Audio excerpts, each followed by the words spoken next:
ويحتضنك الله بلطفه وأنت في شدة حزنك لينسيك ما مضى.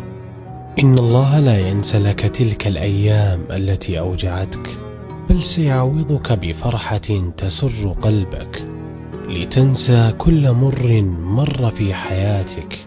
فلا تقلق على المستقبل، فأنت في حفظ الله.